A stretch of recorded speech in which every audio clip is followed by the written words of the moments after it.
Good morning students. आज की जो आपकी वर्कशीट है वो वर्कशीट नंबर 12 है। डेट 16/11/2020 है।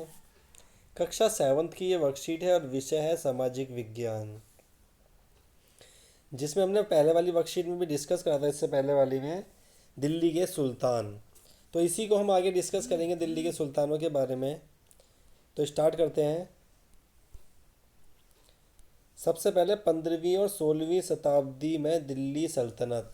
लेकिन इससे पहले हम पढ़ रहे थे मोहम्मद अलाउद्दीन खिलजी और मोहम्मद बिन तुगलक के बारे में, कि उनके शासनकाल में क्या क्या था।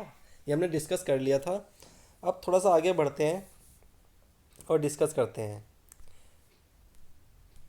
तो अब क्या है, 15वीं और 16वीं शताब्दी में दिल्ली सल्तनत को तीन हिस्सों में बांटा गया है।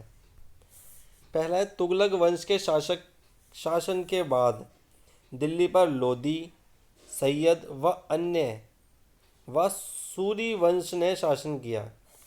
यानी कि तुगलक, मोहम्मद बिन तुगलक के शासनकाल के बाद दिल्ली पर लोदी वंश ने शासन करा, सैयद वंश ने करा और सूरी वंश ने शासन किया था। ठीक है। शेरशाह सूरी के शासनकाल में विकसित राज्य छोटे थे। जो शेरशाह सूरी के शासनकाल में जो राज्य विकसित हुए थे वो छोटे थे, परंतु वह बड़े शक्तिशाली थे। शेरशाह सूरी के द्वारा स्थापित की गई प्रशासनिक व्यवस्था भविष्य के राजाओं के लिए एक मिसाल बनी थी। यानी कि शेरशाह सूरी के शासनकाल में राज्य तो छोटे थे, लेकिन वो थे बहुत शक्तिशाली, और ये आने वाले जो राजा थे उनके लिए एक मिसाल के रूप में काम करा था कि जो भविष्य में जो प्रशासन को संभालने की जो व्यवस्था है और जो ताकत है वो कैसी होनी चाहिए। और थर्ड है हमारा बंगाल, जौनपुर, मालवा, गुजरात, राजस्थान, दक्षिण भारत के अन्य राज्य एवं अफगान शासक दिल्ली सल्तनत के अंतिम वर्षों में अस्तित्व में आए। ये जितने भी ये राज्य हैं ये सारे दिल्ली सल्तनत के अंतिम वर्षों में अस्तित्व में आए थे, ये पहले नहीं थे। ये जैसे दिल्ली सल्तनत का अंतिम दौर आया, ये राज्य अस्तित्व में आने लग गए। जैसे बंगाल, जौनपुर, मालवा, गुजरात, राजस्थान, दक्षिण भारत के अन्य राज्य, ये सारे कहाँ के थे? दक्षिण भारत के अन्य राज्य में अफगानिस्तान के शासक। ठीक है। इसके बाद डिस्कस कर लेते हैं वही पहले वाली हमारी जो वर्कशीट चल रही थी, अलाउद्दीन खिलजी और मोहम्मद बिन तुगलक के शासनकाल प्रशासन के बीच जो तुलना थी वो, यानी कि इनकी जो सैनिक शक्ति थी या सैन्य शक्ति को ये कैसे चलाते थे, इसके बारे में पता लगाते हैं हम कि किसकी शासन व्यवस्था ज़्यादा बढ़िया थी और कौन किसकी शासन व्यवस्था बढ़िया नहीं थी, इनमें क्या क्या अंतर थे। अलाउद्दीन खिलजी, उसने आक्रमण से बचने के लिए अपनी एक विशाल स्थायी सेना खड़ी की। यानी कि अलाउद्दीन खिलजी ने क्या करा था, दुश्मनों के आक्रमण से बचने के लिए एक विशाल सेना खड़ी कर दी थी अपनी, और वो भी स्थायी। अब वहीं तुगलक वंश ने क्या करा था, उन्होंने ट्रांसऑक्सोसियाना पर हमला करने के लिए एक बड़ी सेना खड़ी की थी। जहां अलाउद्दीन खिलजी ने अपने आप को बचाने के लिए एक स्थायी सेना खड़ी करी थी, वहीं मोहम्मद तुगलक ने ट्रांसऑक्सोसियाना पर हमला करने के लिए एक बड़ी सेना खड़ी की थी। अलाउद्दीन खिलजी ने क्या करा था, उसने अपने सैनिकों के लिए सीरी नामक एक नए गैरिसन शहर का निर्माण कराया था। अलाउद्दीन खिलजी ने गैरिसन शहर का निर्माण कराया था अपने सैनिकों के लिए। वहीं मोहम्मद तुगलक ने क्या करा था, उसने दिल्ली के 4 सबसे पुराने शहरों को के निवासियों से खाली करवा दिया और वहाँ सैनिक छावनी बना दी। इसने क्या कर दिया, मोहम्मद बिन तुगलक ने, इसने जो दिल्ली के जो 4 सबसे पुराने शहर थे उनके जो निवासी थे उनको वहाँ से हटा दिया और उन्हें खाली कर लिया, और वहाँ पे क्या कर दिया, अपनी सैनिक छावनी बना दी, वहाँ की जनता को उन्होंने भगा दिया। अलाउद्दीन खिलजी के बारे में पढ़ लेते हैं। थर्ड, सैनिक का पेट भरने की समस्या का समाधान किया। यह गंगा और यमुना के बीच की भूमि से कर के रूप में एकत्रित उपज के माध्यम से किया गया था।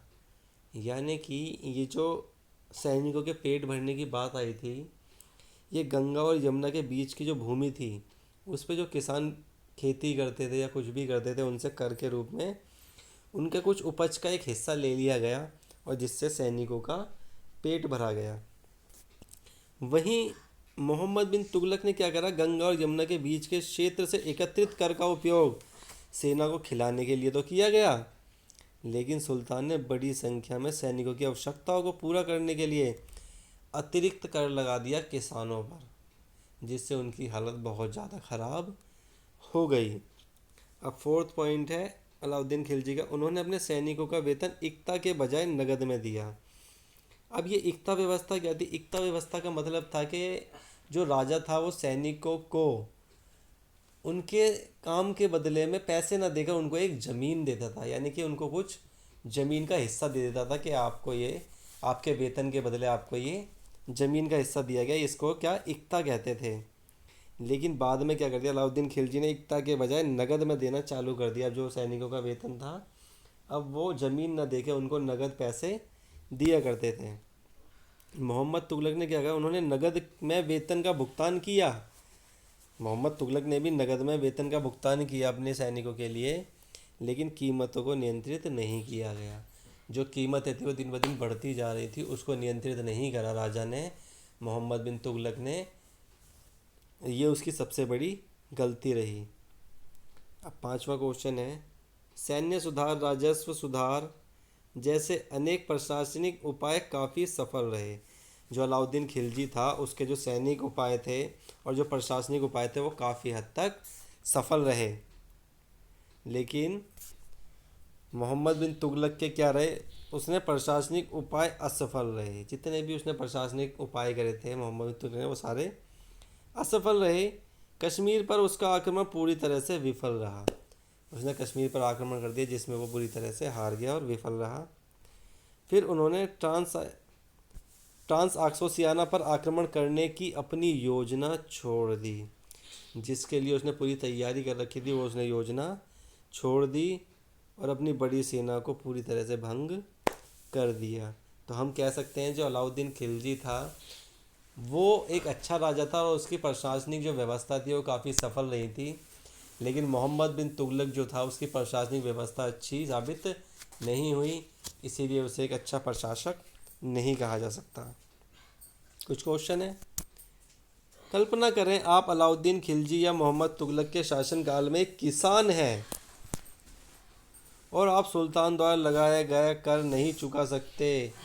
आप क्या करेंगे? आप कुछ नहीं कर सकते, आपको कर देना पड़ेगा, नहीं तो फिर आपकी ज़मीन पर कब्जा कर लिया जाएगा। ये राजाओं की व्यवस्था थी, या तो कर दो या फिर अपनी ज़मीन पे कब्जा कर लिया जाएगा। कर तो किसी भी हालत में देना पड़ता था। पहला क्वेश्चन है, अलाउद्दीन खिलजी और मोहम्मद तुगलक की प्रशासनिक व्यवस्था के मध्य अंतर स्पष्ट कीजिए, जो कि मैंने आपको अभी ऊपर समझा दिया, आराम से कर सकते हैं आप। सेकंड क्वेश्चन, नीचे दी गई सारणी में वंश के अनुसार उनके शासकों के नाम लिखिए, यानी कि तुगलक वंश के शासकों के नाम लिखने आपको और लोधी वंश के शासकों के नाम लिखने, जितने भी हुए हैं शासक, ये आप आराम से लिख सकते हैं। इसके बाद किसी बच्चे को अगर वर्कशीट समझ ना आए, कोई डाउट हो तो मुझसे डिस्कस कर ले।